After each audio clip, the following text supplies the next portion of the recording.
하나님께서 우리에게 주시는 말씀, 신약 성경 히브리서 4장 12절로 16절까지 말씀입니다. 히브리서 4장 12절에서 16절까지 말씀, 하나님의 말씀 봉독할 때에 여러분 경청하십시오. 하나님의 말씀은 살아있고 활력이 있어 좌우에 날선 어떤 검보다도 예리하여 혼과 영과 및 관절과 골수를 찔러 쪼개기까지 하며 또 마음의 생각과 뜻을 판단하나니 지으신 것이 하나도 그 앞에 나타나지 않음이 없고 우리의 결산을 받으실 이의 눈앞에 만물이 벌거벗은 것 같이 드러나느니라. 그러므로 우리에게 큰 대제사장이 계시니 승천하시니 곧 하나님의 아들 예수시라. 우리가 믿는 도리를 굳게 잡을지어다. 우리에게 있는 대제사장은 우리의 연약함을 동정하지 못하실 이가 아니요 모든 일에 우리와 똑같이 시험을 받으신 이로되 죄는 없으시니라. 그러므로 우리는 긍휼하심을 받고 때를 따라 돕는 은혜를 얻기 위하여 은혜의 보좌 앞에 담대히 나아갈 것이니라. 아멘. 이 말씀을 통하여 은혜 주실 줄 믿습니다. 아멘. 할렐루야. 네. 오늘 하나님께서 히브리서 말씀 주십니다. 히브리서 그러면 우리가 가장 먼저 생각나는 것이 대제사장이신 예수 그리스도가 기억이 나죠. 또 뭐가 생각나십니까? 히브리서 11장 믿음장에 믿음으로 했던 그 믿음의 선진들의 이야기도 기억이 나지요. 가장 유대적이고 히브리 사람들을 향하여 메시아와 그리스도, 예수님에 관하여 이야기하고 있는 귀한 글입니다.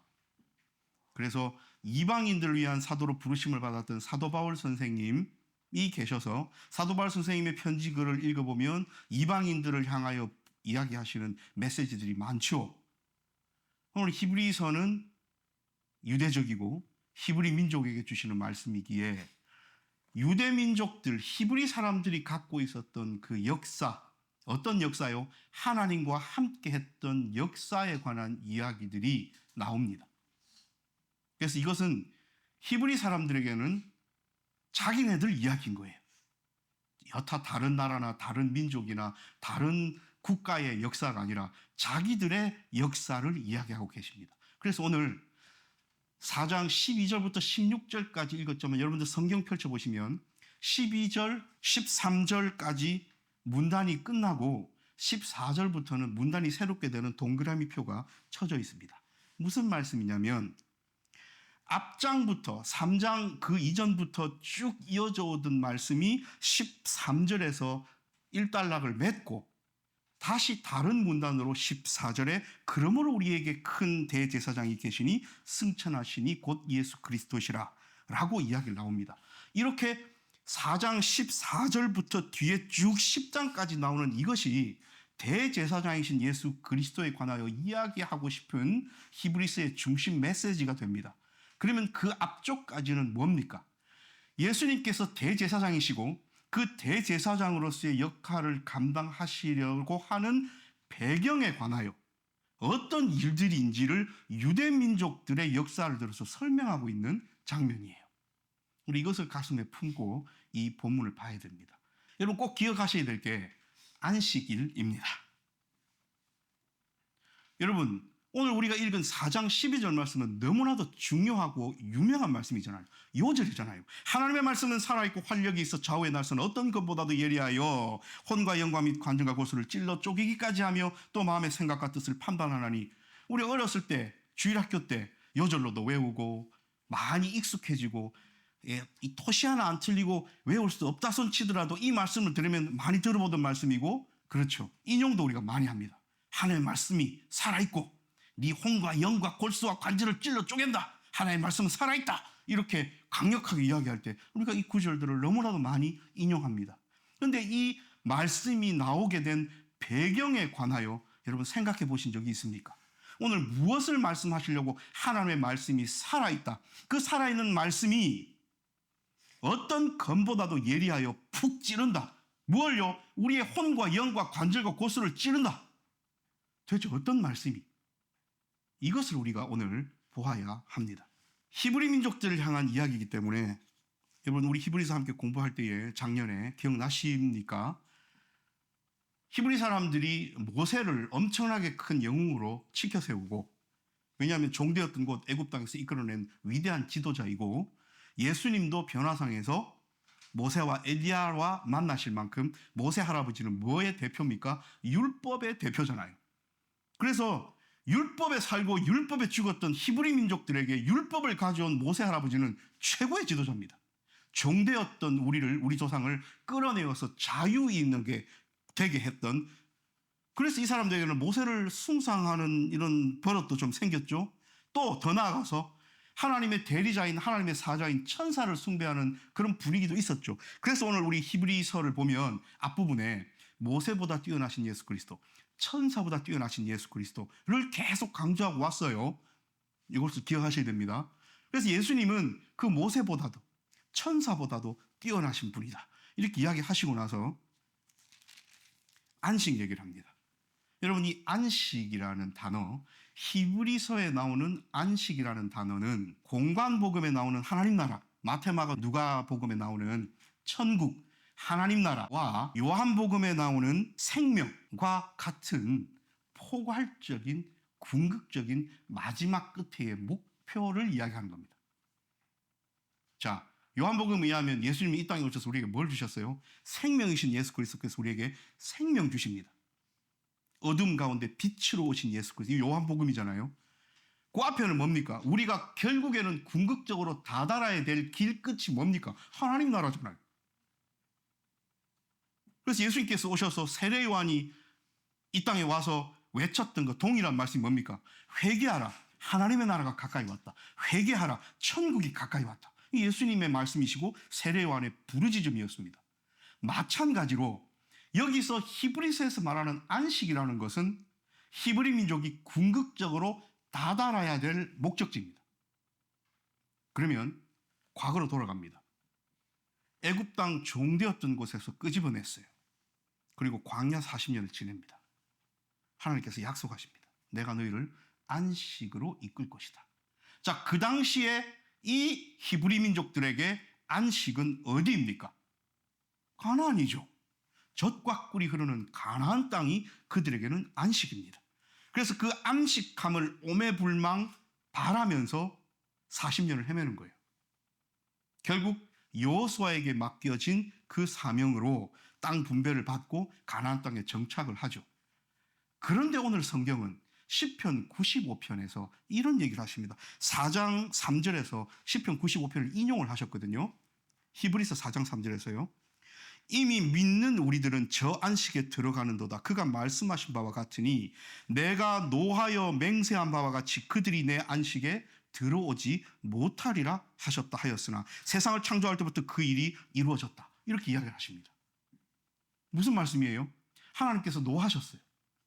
그래서 내 안식에 들어오지 못할 인간들이 있다, 이렇게 이야기를 하셨습니다. 이게 시편 95편 7절로부터 11절까지 말씀인데 히브리서 4장 3절에서는 11절 말씀을 인용을 하십니다. 시편 95편을 찾아볼게요. 도대체 어떤 사람들이 안식에 들어가지 못할까? 7절부터 읽습니다. 시편 95편 7절입니다. 그는 우리의 하나님이시요 우리는 그가 기르시는 백성이며 그의 손이 돌보시는 양이기 때문이라. 너희가 오늘 그의 음성을 듣거든 너희는 무리바에서와 같이 또 광야의 마사에서 지냈던 날과 같이 너희 마음을 완악하게 하지 말지어다. 그때 너희 조상들이 내가 행한 일을 보고서도 나를 시험하고 조사하였도다. 내가 40년 동안 그 세대로 말미암아 근심하여 이르기를 그들은 마음이 미혹된 백성이라 내 길을 알지 못한다 하였도다. 그러므로 내가 노하여 맹세하기를 그들은 내 안식에 들어오지 못하리라 하였도다. 아멘. 이게 시편 95편 7절부터 마지막 절인 11절까지 말씀입니다. 뭐가 나왔어요? 광야 생활 중에 대표적으로 어떤 장소가요? 무리바물, 마사 이런 게 나옵니다. 무리바물은 뭐며 마사는 뭡니까? 하나님을 시험한 장소잖아요. 불만을 토로했던 장소잖아요. 출애굽기 강해하고 공부하면서 이렇게 강조했던 기억이 납니다. 물이 떨어졌어요. 먹을 게 없어요. 그런데 하나님이 함께 계심을 눈으로 보고 있어요. 구름 기둥과 불 기둥으로. 그런데 불만을 터뜨려요. 이 불만을 터뜨리기 전 무리바의 쓴물 마사의 이 다툼이 있었던 이 장소 바로 전에 어떤 일들이 있습니까? 유월절을 통하여 생명을 구해주시고 출애굽하자마자 홍해 앞에서 이러지도 못하고 저러지도 못하고 했을 때 하나님께서 물을 갈라 구원해 주시고 실제로 칼에 엎드려져 죽고 죽음의 사신으로 인하여 죽음을 맛볼 수밖에 없는, 실제로 우리 옆집에 있는 애굽 사람의 첫째 아들은 죽어나갈 때에 우리는 살았는데요. 그것도 공짜로, 선물로, 은혜로 그런 경험을 해놓고서 하나님을 시험한 겁니다. 그런 경험을 해놓고서 하나님을 믿지 못했던 겁니다. 그런 경험을 해놓고서 하나님의 능력을 의심했다는 거예요. 이런 자들은 하나님께서 노하여 내 안식에 들어오지 못하리라 말씀하셨다는 거예요. 오늘 히브리서 기자는 이 시편 말씀을 인용하면서 히브리서를 읽는 독자들에게 이야기를 하십니다. 그래서 하나님의 말씀은 죽은 말씀이 아닙니다. 하나님의 말씀은 내 안식에 들어오지 못하리라 하신 그 말씀, 그리고 어떤 자들이 하나님의 안식을 얻을 수 있냐는 그 하나님의 말씀은 폐기되었거나 오래되어서 아무 영향력이 없거나 하는 것이 아니라 지금도 팔딱팔딱 뛰는 살아있는 활력을 가진 하나님의 말씀이 살아있음을 오늘 히브리서 기자는 강조하는 거예요.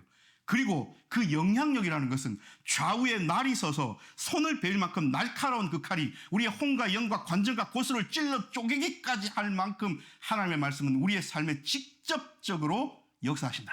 그러므로 너희가 하나님께서 안식을 주시고 안식에 들어오지 못하리라 하셨던 이 말씀을 허투루 듣거나 장난스럽게 듣거나 에이 하면서 중요하게 생각 안 했을 때에 오는 그 결과들 어떻게 감당할래? 라고 이야기를 하신 거예요. 그래서 지으신 것이 하나도 그 앞에 나타나지 않음이 없고 우리의 결산을 받으시기에 눈앞에 만물이 벌거벗은 것 같이 드러나느니라. 겉으로는 그리스도인 척하면서 교회를 다니면서 주일만 되면 성경을 옆구리에 끼고 발걸음을 옮기면서 그 속내는, 그 마음은, 그 가치관은, 그 세계관은 하나님께로 향하지 않는 자들, 하나님께서 노하여 맹세하시기를 결코 내 안식에 들어오지 못하리라 말씀하시는 그 말씀이 허투루 하신 말씀이 아니라 살아있고 활력이 있고 날선 검이어서 관절과 골수와 혼과 영을 찔러 쪼갠 말씀이라는 것을 기억하라는 겁니다. 무서운 말씀이에요. 갑자기 정신이 번쩍 들어요. 그렇다면 하나님의 안식은 뭡니까? 이 안식을 앞에도 나오지만 3장에 나옵니다. 여호수아가 주는 안식이 끝입니까? 히브리인들에게 묻는 거예요. 히브리인들은 자기네들의 역사이기 때문에 출애굽하여 40년 광야 생활을 하다가 적과 꿀이 흐르는 하나님께서 약속하신 그 안식의 땅으로 요단강을 건너 들어가고 지파별로 땅을 분배받아 쓰면 그걸로 그냥 하나님께서 약속하신 그 안식이 실현되고 끝이다 라고 혹시 생각하고 있었던 히브리 민족이 있으면 네 착각이라는 겁니다. 그 안식은 아직 이루어지고 얻지 못한 자들도 있다는 거예요. 4장 1절입니다. 그러므로 우리는 두려워할지니 그의 안식에 들어갈 약속이 남아 있을지라도 너희 중에는 혹 이르지 못할 자가 있을까 함이라. 두 가지 이야기를 하셨어요. 안식을 아직 맛보지 못한 자들, 이제 들어가야 할 자들도 있고 그런 자들 중에 혹시 행여나 그 안식을 맛보지 못할 자들도 있을까 하노라. 경고의 메시지죠. 그럼 이게 뭡니까? 이스라엘 민족들에게만 부여되었던 적과 꿀이 흐르는 가나안 땅이 궁극적이고 최종적인 하나님이 약속하신 안식인가를 지금 되묻는 거예요.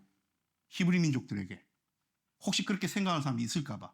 히브리서 기자는 아니라는 겁니다. 그것은 맛보기로 보여주신 히브리 민족에게 국한된 것이고 온 인류에게 하나님께서 허락하실 궁극적인 안식이라는 것이 있다. 그 안식을 기다리는 자들이 있고 행여나 하나님께서 노하시고 화나셔서 그 안식을 주지 않으시리라고 작정한 자들도 있을까 한다라고 이야기를 합니다. 자, 이쯤 되면 이 안식은 뭡니까? 아까도 말씀드렸듯이 공간복음에 의하면 하나님 나라고 요한복음에 의하면 하나님께서 우리에게 허락하실 영원한 생명이고 히브리서에 의하면 하나님께서 우리에게 허락하실 안식, 하나님의 약속입니다. 자, 이쯤 되면 다시 한번 되물어야 되죠. 우리는 과연 하나님께서 우리에게 허락하신 안식을 누리고 있는가 생각해 봐야 됩니다. 그리고 하나님께서 내 삶에, 우리 공동체에, 우리 교회에게 허락하시는 안식이란 무언가 생각해 봐야 됩니다. 잠시 생각하셨죠? 자, 거기에 대한 응답이 문단이 바뀌면서 우리에게 제시됩니다. 그러므로 우리에게 큰 대제사장이 계시니 승천하시니 곧 하나님의 아들 예수시라. 우리가 믿는 도리를 굳게 잡을지어다. 저 2장 3장 거쳐오면서 안식을 얘기하셨고 그 안식에 대한 마지막을 하나님의 말씀이 허투루 주신 말씀이 아니다. 그 궁극적인 안식에 관한 말씀은 진짜다. 좌우의 날선 검과 같다. 활력이 있다. 라고 이야기하시면서 13절까지 끝났죠. 그렇게 딱 끊어놓고 그러므로 우리에게 큰 대제사장이 계시니 승천하시니 곧 하나님의 아들 예수시라. 안식이 무엇이냐가 아니라 안식이 누구시냐로 바뀌는 겁니다. 그러므로 하나님께서 우리에게 주실 궁극적인 안식은 예수 그리스도십니다. 예수 그리스도께서 대제사장으로 이 땅에 오셔서 우리에게 안식을 허락하십니다. 복음서에는 이 안식이 하나님의 나라, 천국, 하늘나라, 영원한 생명으로 표현되어 있습니다. 궁극적인 우리 삶의 마지막 목적지입니다. 시편 95편에 의하면 무서운 말씀이고 경고의 말씀이라고 나누었지요. 그런데 오늘 예수께서는 하나님께서 예수 그리스도를 통하여 우리에게 주실 그 안식은 우리에게 있는 대제사장은 우리의 연약함을 동정하지 못하실 리가 아니요 모든 일에 우리와 똑같이 시험을 받으시니로되 죄는 없으시니라. 예수님도 그 자리에 계셨다는 겁니다. 예수님도 무리바와 마사에서 물이 없고 배가 고파 불만이 나올 그런 상황에 처해 보셨다는 겁니다. 예수님도 돌덩이가 떡덩이 되게 하라는 사탄의 시험을 받으셨다는 겁니다. 내게 절하라, 온 세상을 주겠다, 권력욕에 대한 시험을 받으셨다는 겁니다. 그런데 예수님은요, 그 시험에 넘어갔습니까? 유혹을 받아서 지셨습니까? 아니요, 이기셨어요.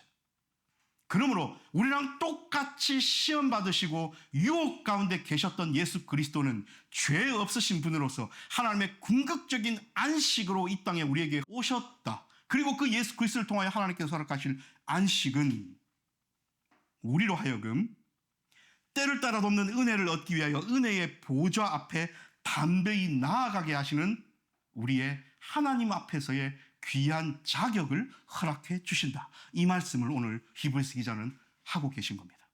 사랑하는 여러분, 안식을 얻지 못할 무리바와 마사에서처럼 불만을 터뜨리고 하나님을 의심하고 하나님을 시험하는 자들이 만약에 하나님의 보좌 앞에 나아가라고 등이 떠밀려지면 여러분 어떻겠습니까? 발걸음이 가볍겠습니까? 그 창조주를 내가 방금 의심하고 시험하고 등을 돌리고 볼멘 소리를 하고 불만을 터뜨렸는데 그런 대상 앞에 나아갈 때 발걸음이 어떻겠어요? 담대하게 나아갈 수 있습니까? 없겠죠. 근데 누구는요? 우리는 긍휼하심을 받고 때를 따라 돕는 은혜를 얻기 위하여 은혜의 보좌 앞에 어떻게 나아가요? 담대히 나아갑니다. 자신을 점검해 봅시다. 우리는 하나님의 은혜의 보좌 앞에 담대히 나아갈 수 있습니까? 우리는 무리바와 마사에서처럼 하나님을 향하여 볼멘 소리를 하거나 불만을 터뜨리거나 하나님께서 내게 이때까지 살면서 주시던 은혜를 잊고 더 달라고 징징대고 있지는 않습니까? 과연 그런 삶을 통하여 우리는 하나님의 은혜의 보좌 앞에 나아갈 수 있습니까? 오늘 히브리서 기자는 그 말씀을 주십니다. 사랑하는 여러분, 예수님을 통하여 하나님께서 우리에게 허락하실 안식, 하나님께서 안식을 주리라 말씀하신 그 말씀은 죽은 말씀이 아니라 오늘도 이 시간도 여전히 활력이 있어 살아계신 하나님의 말씀입니다. 그러므로 살아계신 하나님의 말씀 앞에서 우리는 무엇을 할 수 있습니까? 담대해져야 됩니다. 왜요? 나를 아들이라, 나를 딸이라 칭하셨기 때문입니다.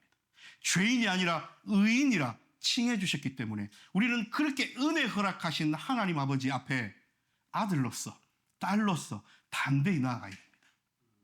아버지 앞에 나와서, 어머니 앞에 나와서 날마다 볼멘 소리를 하고 어머니 아버지의 권위도, 어머니 아버지로서의 사랑도 드리지 않고 볼멘 소리하고 불만만 터뜨리는 자녀가 있다면 그 자녀는 부모의 근심이 되는 자녀겠지요.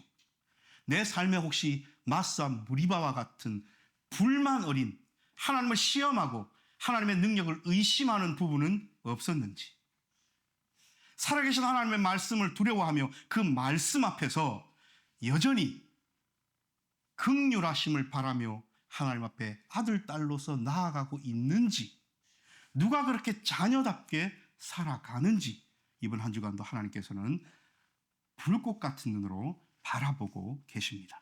기도합니다.